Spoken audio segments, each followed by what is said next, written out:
Montreal, think back to the $6.1 million offer sheet tendered to Kotkaniemi, the cheeky $20 signing bonus and the $15 tacked onto that enormous salary, and the mocking tweets that followed from the Carolina Hurricanes. It was revenge served cold to the Montreal Canadiens for offer-sheeting Hurricanes superstar Sebastian Aho 2 years earlier. Hurricanes general manager Don Waddell should have just leaned into it when he spoke the day after Canadiens GM Marc Bergevin said he wasn't matching or retaining Kotkaniemi's services. Instead, he said, it was certainly not revenge, before offering an explanation that appears even more ridiculous today than it did in early September. "We talked about this player, we know this player," Waddell continued. "We had an opportunity to use the CBA as other teams have in the past to try to acquire a 21-year-old player.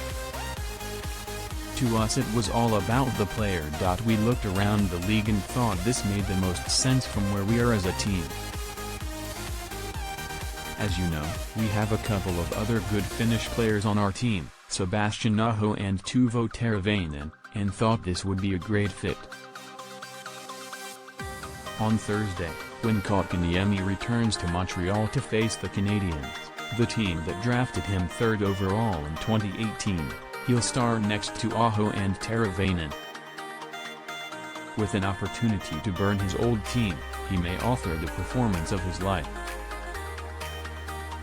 But the idea that he fits best there is almost as far-fetched as suggesting that, after scouring the entire league, the Hurricanes had no better option to fill out their top six group than by paying a center with 22 goals and 62 points in 173 games 3 times what he's worth to play wing. Not that Kotkaniemi's complaining about it. The Big Finn, who said his development with the Canadiens probably could have been handled better, spoke glowingly about his new life and role in Carolina on Tuesday. "It's been real great," he said. "It's a great spot, guys are really great here. Whole team is working really hard, and you can see that on the ice. It's great to be part of that kind of team." Of how he's been used, Kotkaniemi added, "We don't really have a 1, 2, 3 or 4th line, we have 4 really good lines. So, even if you're just in the lineup, that's a really good thing. It's really hard competition over here. You need to do your best every day and just try to fit in." Never mind that he started both Hurricanes games on the top line and moved to the 4th in the second one, that he maxed out at 12:09 and has only played only 127 on the power play that's been put to work 9 times already. As for plans to return to center down the road, a path currently blocked by the depth at the position, with Aho up top and Vincent Trocheck, Jordan Staal and Derek Stepan already forcing a better player than Kotkaniemi and Martin Necas to play wing, those haven't even been discussed. "We really haven't had time for that yet," Kotkaniemi said. "There's a lot of new stuff coming towards me. New game plan for me and new winger stuff. There's a lot of new stuff we need to get into, so I think we're going to have that talk a little later. It's not time for that yet. Maybe it will be next summer, when Trocheck and Stepan potentially opt for unrestricted free agency. Perhaps Kotkaniemi will be able to assume the role with a little less pressure on his shoulders, and a much lighter contract than the one he's signed to for this season. Or maybe he'll just hold out for a $6.1 million qualifying offer. The Hurricanes should be fine with however it plays out.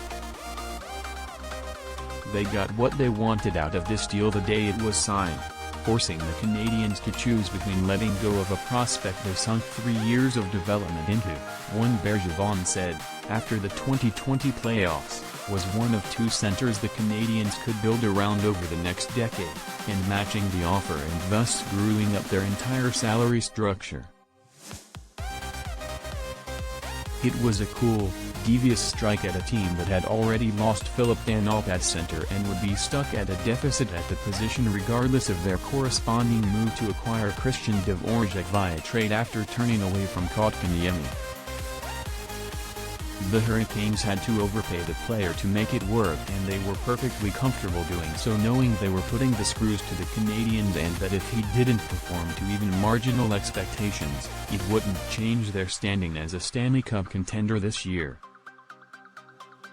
Both Waddell and Hurricanes owner Tom Dundon, who was so slighted by Montreal's low-ball offer to Aho and the $21 million signing bonus it came with as an implication he was too frugal to pay up, should be smiling ear to ear as their 2-0 team tries to deepen the hole of the 0-4 Canadiens. They'll probably be doing cartwheels if Kotkaniemi and Aho combine to do the damage, even if they don't want to admit it.